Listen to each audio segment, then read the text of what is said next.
So a healthy childhood is a childhood where there's a lot of good attachment, right? Where the parents are attuned to the child and attuned to the child's emotional needs, where the parents understand child development and aren't expecting children to be little adults and be more mature than their, developmental stage would suggest. Really, we're not looking for that perfect childhood. We're not looking for that ideal childhood. What we're looking for is a childhood where kids are allowed to be kids and adults are those responsive caregivers that are there for them.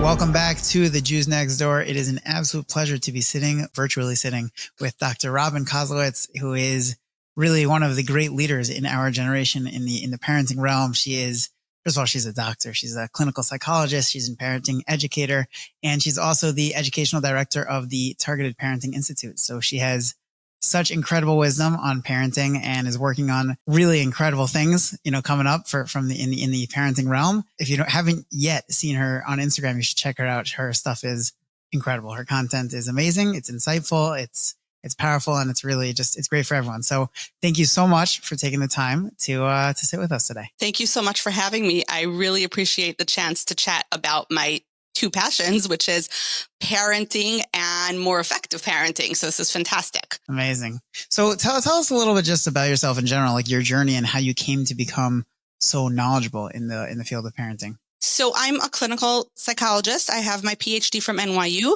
I was really, when I started becoming a psychologist, I didn't realize the journey I was actually on.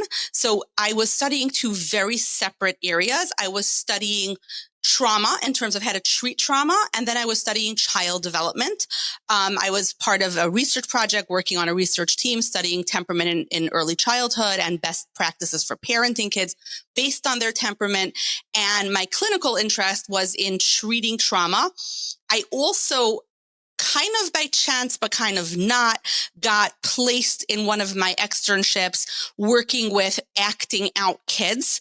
And also, I was in another clinic working with kids who had encopresis, kids who had loss of bowel control. So when you are working on child development, when you're treating trauma, when you're working with kids who act out a lot, and when you're working with kids who have a lot of accidents, it ends up being that you are treating childhood trauma. I kind of didn't realize how all my disparate interests were actually all the same thing. And I, really was torn in these two directions of, am I going to be a researcher and, continue down that path of, becoming a professor and researching, or am I going to become a clinician? I really wasn't sure. And NYU was very much a scientist practitioner school. So it was both sides. At some point in my journey, I was teaching a court-mandated class. This was on my internship. I was teaching a court-mandated class for parents of children who had had their first brush with the law. So these were acting out children. And I was teaching a court-mandated evidence-based parenting class. And this one mother who ended up becoming this fascinating person that I spoke to a lot, asked this brilliant question. She raised her hand and she said, we're talking a lot about a normative, healthy childhood. But how can I give my kids a healthy childhood? I didn't have one. I don't know what a healthy childhood looks like. And I remember her question just hit me like a punch in the gut because it was my question. It was exactly what I always wanted to know. And I remember saying, okay, we're going to dispense with the curriculum for a minute. And I want everybody in this room to raise their hand if anybody else has this question. And literally every hand in the room went up. What was interesting about that is I was an intern at Trinitas Hospital. Trinitas is in Elizabeth, and it's sort of like the biggest regional medical center in that area. So you get people from very different economic backgrounds, very different professions. When you're doing a court-mandated class in a place like that, you'll get people who are, very upper class people. Like I remember some of my participants in that class were like lawyers, were entrepreneurs coming from towns like Westfield. And then there were people maybe from Livingston, right? And then there were people who were, recent immigrants who barely had 2 cents to scrape together. But their kids were all court mandated to the same parenting class, right? So they're all in this class together. It was so interesting because we had this cross section of humanity in that room and everyone had that question. Hmm. And Wow. that's when I realized and then I realized, yeah, I'm studying trauma and I'm studying child development because that's what I want to know. So when I was a child, I was raised by wonderful parents, but my father was very critically ill my whole life. He had a Hmm. heart condition. He had many heart episodes. I spent a lot of my childhood in ambulances with him and my mother going to the hospital. I was the youngest. My mom was somewhat of an anxious person. She wasn't going to leave me home alone. She wasn't going to call anyone in the middle of the night to come stay with me.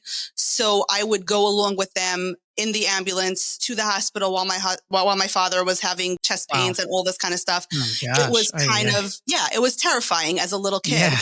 And that was my childhood. So when I became an adult, and then my father did die when I was 16, and I actually Hmm. performed CPR on him, and I developed actual Oh my PTSD from gosh. that, like I'm sure. flashbacks. Yeah, Wow. it was the whole, actual PTSD.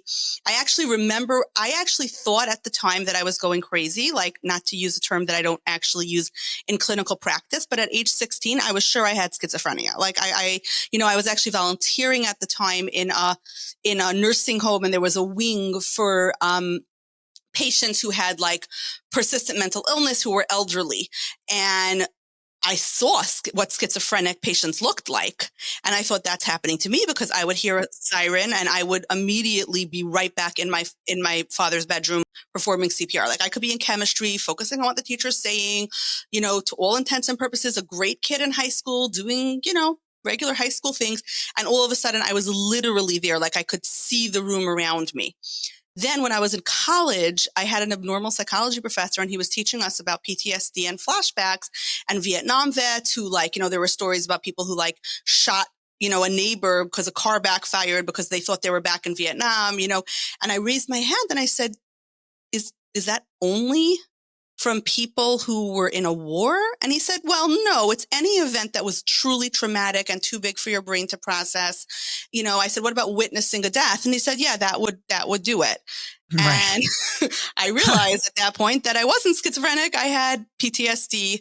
And Wow. I had years of, coming to terms with that diagnosis and years of getting treatment and figuring it out. And then realizing that there weren't a lot of culturally sensitive trauma experts in the Jewish community.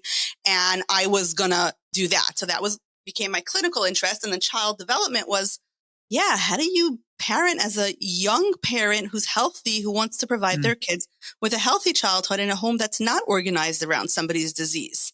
Because I had Wow. no idea. Wow. That is fascinating. Wow. Thank you for sharing that. Just on that. Wow. So, what would you say, based on everything you're saying, based on all of your work and what, you described yourself, what is the definition then of a healthy childhood? So a healthy childhood is a childhood where there's a lot of good attachment, right? Where the parents are attuned to the child and attuned to the child's emotional needs, where the parents understand child development and aren't expecting children to be little adults and be more mature than their, developmental stage would suggest. Really, we're not looking for that perfect childhood. We're not looking for that ideal childhood.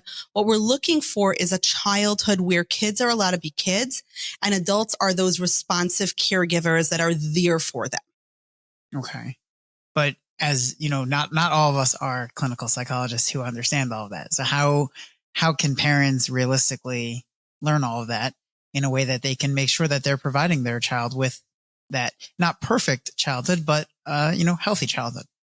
So I think it's a great question. And I think that parents have to educate themselves on what attachment is, how to provide attachment, how to handle attunement. Like, how do I resonate with this child and sort of intuit their emotional and mental state? And they can also understand mine to the extent that a child can, right? So that we're sort of, the child sees that I'm empathizing with the fact that he's upset. He feels that sense of felt love. And at the same token, he feels that I am there for him, right? So educating ourselves on attachment, educating ourselves on child development, like understanding what is the key developmental task at each stage.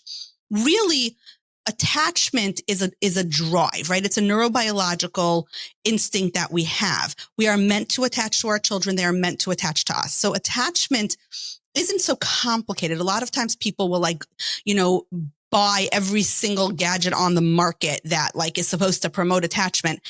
Really, it's much more instinctive than that. Really, it's about spending time with that kid, intuiting what that kid needs, understanding emotions, knowing how to self-regulate, knowing how to co-regulate with the child, understanding what that means. And, you know, for post-traumatic parents, like anyone who follows me on Instagram or anyone who, is, interested in eventually reading the book that's forthcoming, for post-traumatic parents, sometimes I first have to learn how to self-regulate based on my traumas, based on how depleted I am, before I can do that with my kids. Mm-hmm. But that ability, that information's out there, right? It's not that complicated to learn how to parent.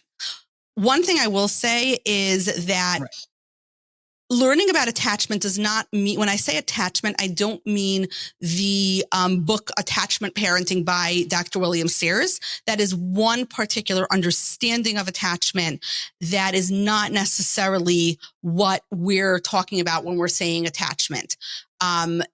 That level of, for example, especially for post-traumatic parents, some of the practices, that are considered absolutely essential to attachment in that book, number one, are not research verified. Number two, for anybody with PTSD, are impossible. So what is the definition of attachment from, what you're saying based on a research-based definition of attachment? So being the secure base for the child to return to, right? Being that person that child feels held by, feels a sense of felt security, right? And of course, there are all sorts of research studies on how we have that strange situation that Mary Ainsworth developed, where we see what a child does when they're left, temporarily separated from their caregiver. How do they return? Do they protest the separation? What's the level of attunement when the child's distressed, right? We're really looking for that. What I mean by not research-based is things like, co-sleeping or 24/7 baby wearing, things like that.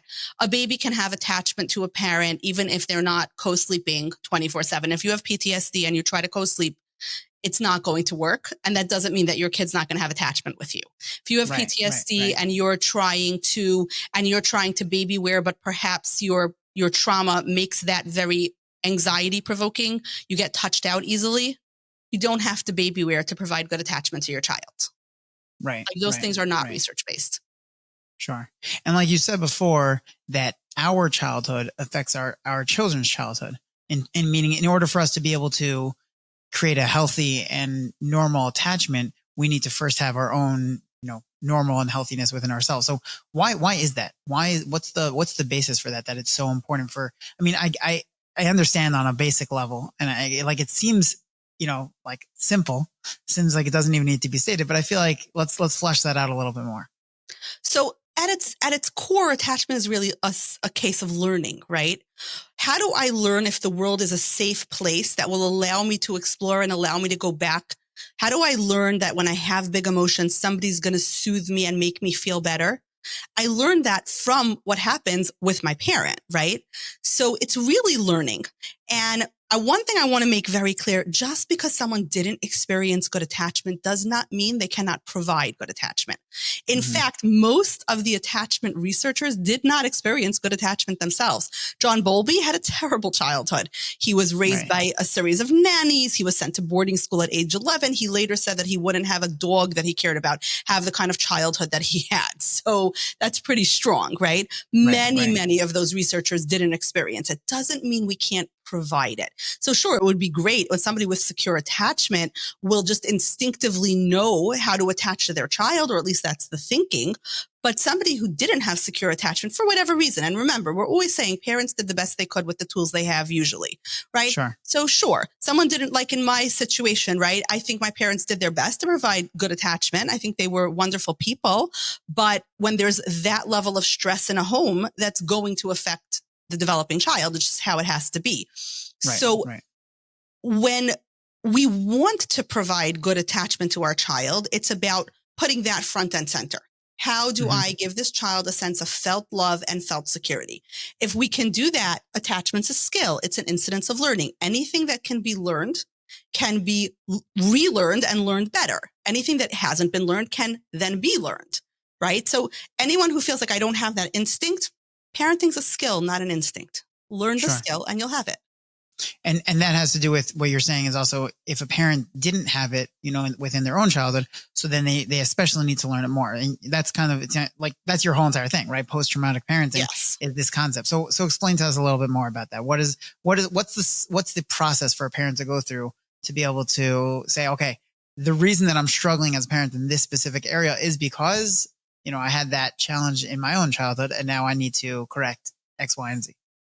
So there's so many areas in which trauma in our childhood can be a barrier to parenting, right? There's so many levels. For example, a lot of times PTSD leaves us feeling somewhat alienated from our body, right? Because our body is the source of these uncomfortable sensations, these flashbacks, these feelings, and even more so if it's CPTSD, complex post-traumatic stress disorder, where we feel like our body is the enemy.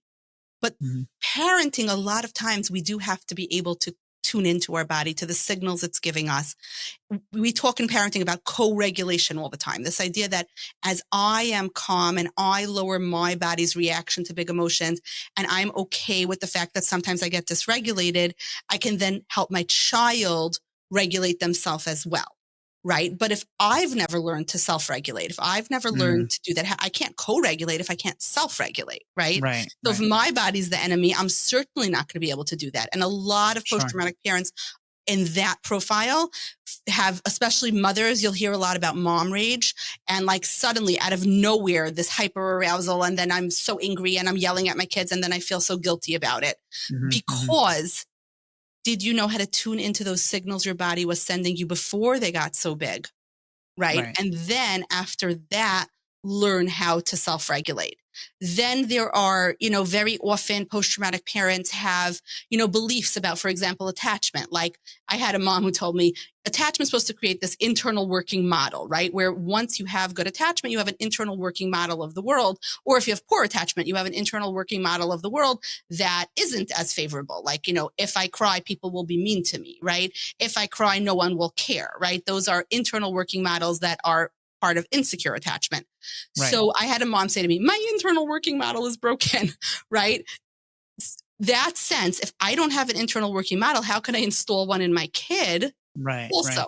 So then it's a matter of, first of all, internal working models can be fixed, right? That's what's called earned security, right? So you can have secure attachment or you can have earned security where you learn how to be secure through later adult relationships, perhaps through therapy, perhaps through a combination of therapy and self-exploration and reading about it and journaling about it.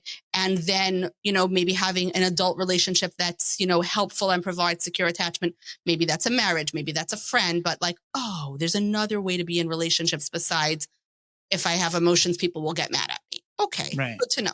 So there's that side. And then you have a lot of post-traumatic parents who will tell you, for sure in my classes, who will say things like, I definitely know what I want to not do. I definitely know what's like the childhood I don't want my kids to have. I don't know what to yes to. Right. And then that becomes the question. And so that's where I started the classes because I wanted to speak to all of those things. I wanted to speak to each profile of a post-traumatic parent and understand that, because the other side also is a lot of post-traumatic parents, a lot of people with PTSD in general. I find that people with PTSD are very often nature's entrepreneurs, nature's leaders. Like the fact that we think outside the box because trauma stuck us outside the box means that a lot of us have this drive to do things really well. Sure. But in parenting, that can become a problem, right? Because you can't parent perfectly. Yeah. Yeah. I mean, that's also a concept in the Torah, right? The concept that whenever a person has struggled with something, right, that as the Gemara and Brachos tells us, that where tzaddikim gemurim have stood, even, they're at a lower level in a way than Balei Tshuva, because Balei Tshuva have, really struggled with it. It's like you're saying, the people have had that post-traumatic experience. So they are then trying to really push to become better. And therefore, like you're saying, they're going to be even better. But I hear it in parenting, it's a struggle because if you have those skills, then realistically, you don't know where to go with it. Yeah. And then discernment becomes a problem, right? Because what happens is, well, what is the crucial key thing? So I have a lot of post-traumatic parents who come to me and talk about parenting scripts. Like they're following a lot of accounts online where they get these parents. I can't remember the script. I said it wrong. I didn't see the exact words that like the lady on Instagram said. And it's like, wait, I don't know about you, but whenever I try to stick to a script, I come across as really stilted and not Yeah, human. doesn't work. Right? It doesn't work. It's not about the words, right? It's not about the script. It's not about the exact thing. If you want to relate to the script as like, basically you want to start with validating the child's perspective and then go into teaching something and giving feedback, sure. But you don't need the exact words, right? So those like post-traumatic parents who are trying to do it so right, or they'll come into me and they'll be like, I read this blog post about how you're supposed to play puzzles with your child if you want them to have good math ability. And it's like, okay. And yet we have to have discernment because there's a lot of wonderful things we could be doing, right? And sometimes it means muting certain social media feeds and saying like, hey, you can do some of the things, but you can't do all of the things. And figuring that out. And I find that's what a lot of people get from, you know, my account is Dr. Koslowitz Psychology on Instagram. A lot of people, the people who subscribe, because we have like, you know, a community and then they have subscribers. Those are the questions. Like, what are the key factors? What's the most important thing? I have this advice. Should I follow it or not? My kid's teacher says this do I have to follow it exactly? Am I right? Am I wrong? Like those kinds of things. That's where post-traumatic parents get hung up. They're trying so hard to do it right. But we really just want to do it authentically. We want to do it humanly. Totally. Okay. So I feel like we have the concept now, right? The concept is take us through the practical a little bit. What does a parent do? Okay. They realize they have whatever it is. You can name a specific example, whatever is some specific deficiency. They realize that they didn't take care of their own emotions when they were a child. They didn't know how to self-regulate, whatever it was. Now, what does a parent do? So yeah, because sometimes you're saying like the clock is already ticking. Like I haven't been self-regulating. I don't know how to co-regulate. Now I have a 4-year-old. Now I have a 9-year-old. I haven't done it. Right. So number one, very often parenting is the entry into therapy for post-traumatic parents because many of our trauma coping tools work very well when we don't have kids. Right. You can people please all day and ignore your feelings and then go home and dissociate for 4 hours if you don't have kids and you're fine. Right. You can people please all day and then like go on a shopping spree to like fix your emotions and you're fine. When you have children, because children are expensive and children also have this annoying habit of wanting your attention. Right. This is just what life is. You can't do that anymore. Right. So very often that is the entryway into therapy. And remember, one of the things PTSD does is, and especially CPTSD, it makes us hyper independent and it makes us very much focus on like, I can do it myself. I can pull myself up by my bootstraps. Nobody helped me till now. I can handle it. So it's not until parenting that someone says, oh, wait, I do need help. There might be a better way to handle this. And that's so very often I say like kids are like the mirror, the map, and the motivator out of trauma. Right? Parenting is the biggest musser, safer and sater in the whole world. For sure. Right? Because when a kid says to you, even just things like, I had a mother in a class who said to me, she was talking about her kid and she was like lecturing him because he was hitting his brother. And she's like, you can't hit people and yell at them when you're angry. And he looked at her, he's like, why not? You do. And she said, oh my gosh, that was a wake up call. I don't hit that much, but I do yell when I'm angry. Yeah. So like, why should I literally got a call the other day from someone who was asking for some parenting advice. And they said, they were talking to their child and their child kept yelling the oldest child in the family kept yelling at all the siblings. And that parent asked that child, they said, why do you keep yelling at them? Like, where do you see this from? And the child said, you. And parents like, I don't know what to respond because when they said it to me, I realized it's true. That's the truth. So like, it's exactly what you're saying. And what you respond is, yeah, you're right. I need to change that. Because if I'm going to have any hope of helping you change that, I have to change that. So let's come up with a plan together. Can you signal to me when my voice is getting loud? Because I might not even notice it. Right. So that the parent then learns how to do that. Right. Because it isn't until you get that kind of feedback that hopefully if you're a really connected parent, it hits you like a slap in the face. Like, oh my gosh, this kid is right. This is 100% correct. Right. Totally. And that's the point where when we do that, yes, you are right. That's when that child feels really heard and held and understood. They understand that we're also an imperfect human and we're going to keep ourselves honest because we're going to change together as a family. We're all going to learn this. That moment of, yes, you are right, is the best thing a parent can ever do for their child. Yeah, totally. Okay. So first things first, like you said, it's the entryway into therapy. Okay. What other steps can a parent take based on listening to your wisdom over here? What else can a, parent do? So I think a parent needs to educate themselves, and they need to first pinpoint, what's the barrier to me? What am I doing? What's my trauma response that's right now interfering with my ability to parent? So in post-traumatic parenting, we have 5 types of parents, and I have a quiz that people can take and figure out which type they are. So when you figure out what type you are, like, what's the blocker here? Right? Am I a dissociating parent? Am I disengaged, where like every time I get stressed out, I just completely disengage from the kids, and I kind of, and I don't intervene at all because I'm just in my own world, and then things get chaotic? Am I in survival mode? Am I trying to be too perfectionist? Like, we have a lot of types of parents, right? So know what's happening, right? Am I somebody who has no hope about ever self-regulating? I am so divorced from my body. Okay, then we got to get you back into your body. And there are all sorts of somatic ways of doing that. Not only therapy, there are also taking exercise classes, learning to get in touch with what your body sensations feel like. There's a lot online about sensation training, like learning, swallowing something really cold, swallowing something really hot, feeling what those sensations feel like, watching your heart rate go up, seeing how you can get it go down. The distress tolerance skills from DBT are really helpful in that, in getting people back in touch with their bodies, if that's the problem. If it's like, I don't know what child development, I don't know what an 11-year-old is like. Like, I had somebody in my class say, like, when I was 11, I was raising my siblings. I was getting up early to cook dinner before school. I was getting everybody into their uniforms. My mother had cancer, and I was running the home. I don't know what's normal for an 11-year-old. So when my 11-year-old daughter says, like, I don't want to clean up the playroom, what's a normal reaction to that?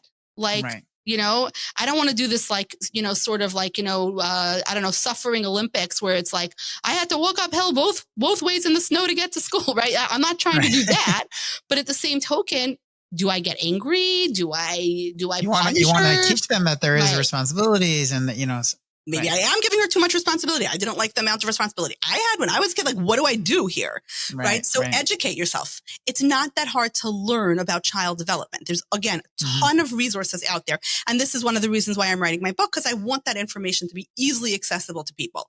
But you can read, Erickson, and read about like psychosocial stages of development. You can read, there's a lot of neurobiological information. Dan Siegel has a lot of information out there on, like, what do you expect of an 11-year-old? What's like a normal, because I think, cleaning up the playroom is a normal, there's a normal thing to ask a child to do, right? Being a good citizen of our family, having a chore, totally normal, totally okay.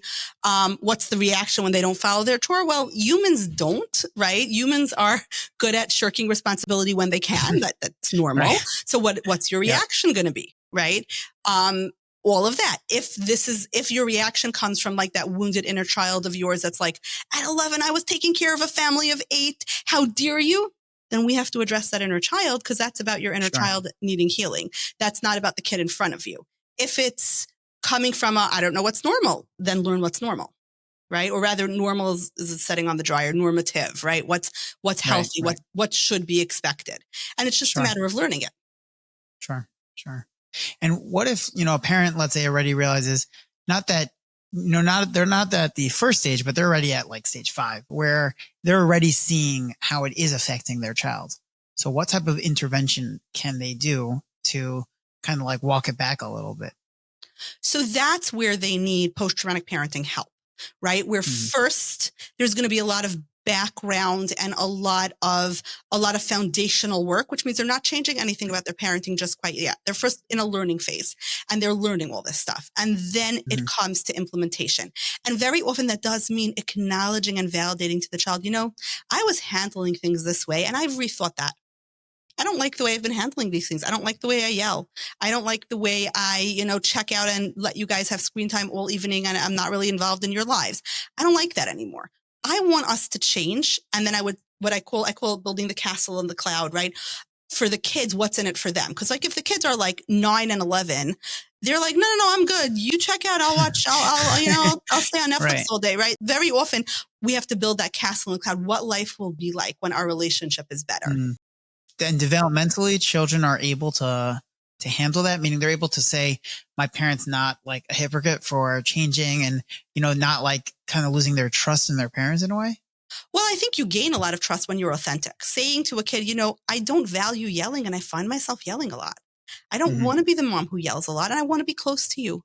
I want to hear about Right. your life. I want to have conversations. I want this to be this connection. I want you to feel loved and I want to feel like we have a connection.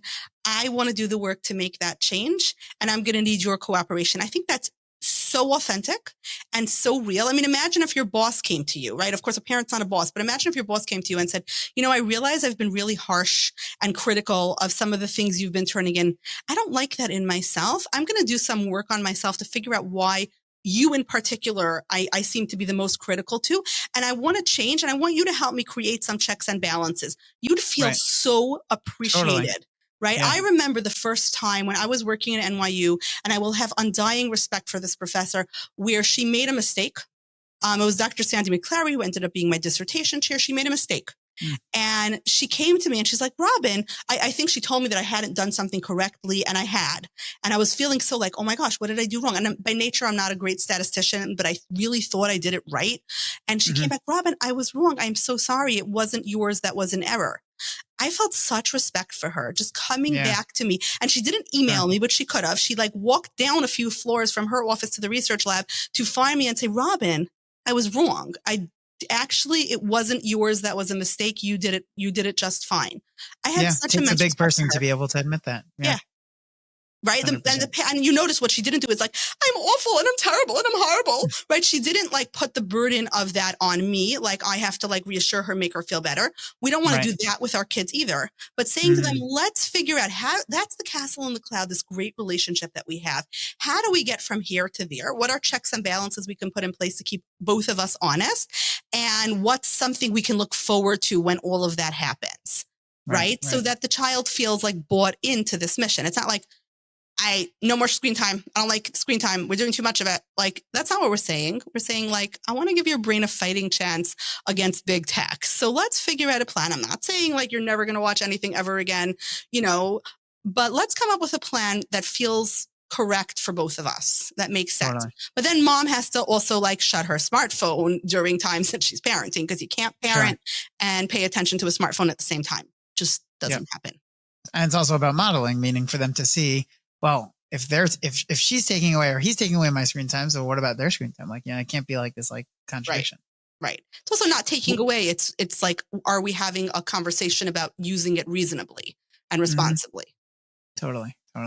Would you say that from your experience that you've seen that there's any differences in terms of, male, female in terms of this, both in terms of the parents or the child, in terms of like the effects? So I think in post-traumatic parenting, there are a lot of fathers who disengage more than anything else. And a lot of them, it comes from this place of, I don't want my damage to damage my children. A lot of fathers who are workaholics who outsource a lot of the fathering tasks. Like, I'll hire a coach to teach you how to throw a basketball. We're being very gendered and very like typical, but right. I'm hiring a driver to drive you places, or, someone out, we're hiring a homework teacher to do homework with you. And when you really unpack that, and the kid just wants more time with dad. And when you really unpack that, and I've had so many fathers sit in my office and cry when I say, what are you protecting your child from? Like, the things we forget, when we keep forgetting, there's usually, this is going to sound very Freudian, but there's some like unconscious reason why. Totally. So you keep forgetting this, like you said, you're going to spend this time with your son. You keep forgetting it. There's this major appointment that you must have because there's this great client that you're courting for your firm. Once that could happen. Sure. Someone's in town or something. It happens every Monday. That's, noticing a pattern here. Like I said, I'm not much of a statistician, but that's obvious. And very often when we unpack that, it's, I don't want my damage to damage my child. Totally. And the idea is, well, let's handle your damage. And then not only will your damage not damage your child, but your damage is going to be an asset to your child, because you will know what you value. You will clarify your parenting values, and you will be able to parent in accordance with them. I've had this with parents who like didn't want to have like, the talk with their kids when their kids turned 11, right? Or parents who didn't want to, do certain like developmentally appropriate tasks with their kids because that part of my life was so messed up. I'm going to give them negative attitudes. I can train you, and I can talk to you, and I can teach you, and I can discuss with you how to do that with your kid, but don't outsource that to me. You're the best person to do this with your kid. You're Totally. the best person to do this conflict resolution, whatever it is. Your teenager's mad at you. You're the best person to fix it. I can teach you the things you need to emphasize. I can teach you how to think. I can teach you how to listen and how to think about what your kid's saying to you. But you're the best person to have that conversation. I can't apologize to your kid for you, right? Yeah, totally. It's like we had an episode with Rachel Bayer, who's all about, child abuse and protecting our children. And she said, I will not speak to your children directly. You have to speak to your child, Yes. because this is not my relationship with your child that needs to be, safe and healthy. It's your relationship, and yes, it's you protecting your child, not me protecting your child in a way. So. Yes, 100%. I've had this also with like fathers who get very angry. And again, we're being very gendered, but like, if I stay away, then my anger won't affect them, but it will. Because the fact that you're staying away means your anger is this monster for everyone to fear, including you. If your anger is something that you can acknowledge and learn how to deal with and learn how to self-regulate around, then think of the power of that lesson to your child, who might share your neurology and might also anger easily simply because their temperament is the same as yours, right? They're wired that way. You're the best person to teach that kid what to do about it. Totally. And what about with women? What is that? What have you typically seen? So again, it goes with those like 5 types of post-traumatic parents, which we have, we have with both. But I will say that mothers, because there is so much pressure, right? Motherhood, right? Every politician is for motherhood and apple pie, right? There's so much pressure and so much thought about like what constitutes a good mother. And theoretically, there is no ceiling or floor on mothering, right? There's like whatever badness you can say about a mother, I can find a mother who's worse, right? Whatever goodness you can say about a mother, I can find a mother who's better, right? And in social media, of course, that like really makes it difficult because the standards are insanely high. But then on top of that, there's that mom guilt, right? There's the invisible mental load that a lot of mothers carry where, there's just so much Sudoku that you have to do in your brain to run a family. And if you're a working mother, that Sudoku just gets exponentially harder to do. And then on top of that, there's all these myths about maternal instinct, which I'm here to tell you, there's no such thing. Parenting's a skill. Anyone can learn a skill. If your internal working model is broken, fix it, right? If you don't have secure attachment, develop earned attachment, develop earned security, right? Like, love that. That's okay, right? Like, so that, right there isn't a ton of societal talk about paternal instinct, right? I've never heard that term, like, oh my gosh, dad instinct. That's just not something that's mythologized and talked about. So mothers are held to this impossible standard. On one hand, mothering is put on this wonderful pedestal, right? Oh, a mother, right? The connection to your mother. But pedestals are very narrow places, right? It's very hard to live on a pedestal. So if you're not that ideal mother of story and song, okay, be a real mother, be an authentic mother, learn those skills, right? And remember that the same thing, your damage is not going to damage your kids if you take active steps to understand your damage and to manage your damage. If you don't, your damage could damage your kids, sure. Yeah. I'm curious, have you seen examples where this concept of post-traumatic parenting has resulted in, I don't know if the right word is, the religious challenges or how has it affected religious development of children? So certainly, if we look at like research, right, like Anne-Marie Rizzuto's research on like the God concept in someone's brain, right, we know that our parents are our direct exemplars of the God concept. I think I once heard an interview with somebody who is no longer religious who, he said something so evocative. I don't remember who it was, but he said something like he was in 2nd grade and his teacher was talking about like, Hashem, who's our Father in heaven. He was like, oh no, there's another person out there looking to like patch me and beat me up and hurt me whenever I do anything wrong, right? And I think his father maybe was an alcoholic. It's like another drunk guy only on a cosmic level. Yeah, we don't want that, right? So if that was your experience, if that was your God concept, that's not a good thing. So separating it out religiously from like a religious imperative versus a parenting imperative, right? It makes so much sense that if our God concept is altered because the parenting was altered, then we have to repair with God as an attachment figure, just the way we would repair with a parent as an attachment figure. And if the attachment figure, then when a parent is no longer around, we can still repair attachment, right? Our inner child, we can parent our own inner child, right? In the same way, if God is an attachment figure, which I believe God is an attachment figure, and if we want to repair that attachment, because there are some post-traumatic parents whose religious upbringing was so painful and their God concept is so altered that that's not a value for them. But if it is a value for them, right, then it can be repaired in the same way, right? Like I always think about this when I talk to parents, and I always say, do you want that to be what your kid thinks? Like God is like our father. Oh no, right? You don't want that, right? Our father, but with a cosmic power. That's no, you don't want that. So think about that, like absentee father who's like, outsourcing everything. Do you want that to be the God concept for your child? God's basically, way too busy to like care about me. No, right? So then you need to be present. Yeah. Wow. It's a very, very powerful way of putting it. Wow. Are there any, I guess, questions that parents wouldn't even think to ask within this realm of post-traumatic parenting? I think the biggest, not question, but the biggest realization that people have is like, when I say to them, when a parent comes in and says like, I don't parent according to my values, and I don't know why, I yell at my kids all the time, I'm disengaged from them, I'm not giving them the childhood I want to give them. I see friends, let's say, relating to their kids so much more genuinely than I do. And when I can say to them, maybe it's not you, maybe it's your trauma, I feel like I see this light bulb go off in their head, because then that shame and guilt of like, I'm doing this wrong, it kind of evaporates, because it's like, oh, my trauma taught me certain lessons. I talk about trauma creating this like trauma app in our brain that, and I'm putting it back here because it's like our amygdala, like where it would be. The trauma app can mess up our parenting in a lot of ways. So that's not your fault. Right? You did nothing wrong to develop that trauma app. That's about what happened to you. That's what didn't happen for you. But that can be addressed. Like that can be handled. This is not forever. Right. Well, yeah, we can end the cycle. Yeah. Any final message as we wrap up?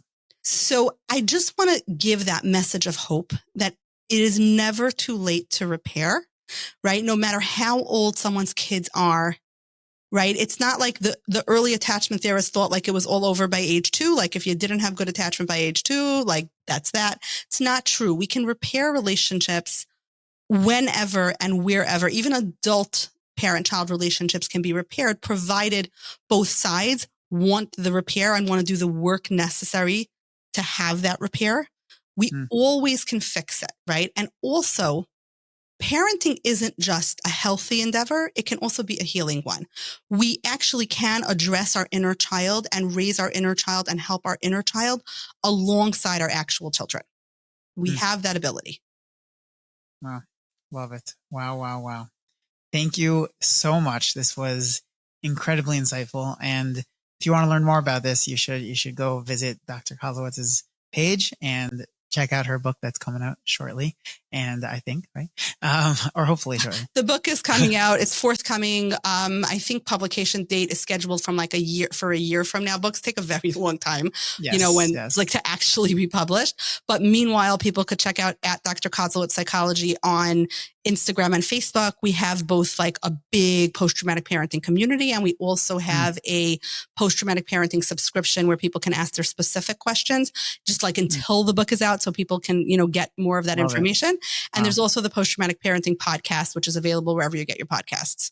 Amazing. You are doing incredible work. Thank you so much for giving us the time, and thank you for all the work you're doing for everyone. Really. Thank you so much for having me. I really appreciate it. Thank you. Bye-bye. Thank you so much for tuning in to another episode of The Jews Next Door. I hope you enjoyed as much as I did. I'd love to hear your takeaways. Reach out to us. Reach out to me at yair@genalf.org, hi@genalf.org. You can check us out on the website. You could leave a question there. We'd love to be in touch. Please be in touch. Check us out on Instagram at Parenting the Jews Next Door. Hit me up on Twitter at yairmanshell. And we're on TikTok now too. We have some great content, a lot of really great insights into parenting, tips, parenting pointers, reaction videos, and quotes. We have a lot going on. We have a lot of articles. You want to check it out. Check it out at genoff.org. You won't be sorry you did. And I look forward to hearing from you. And if you haven't yet subscribed to the podcast, make sure you subscribe and share it with your family and friends. Looking forward to another great episode next week.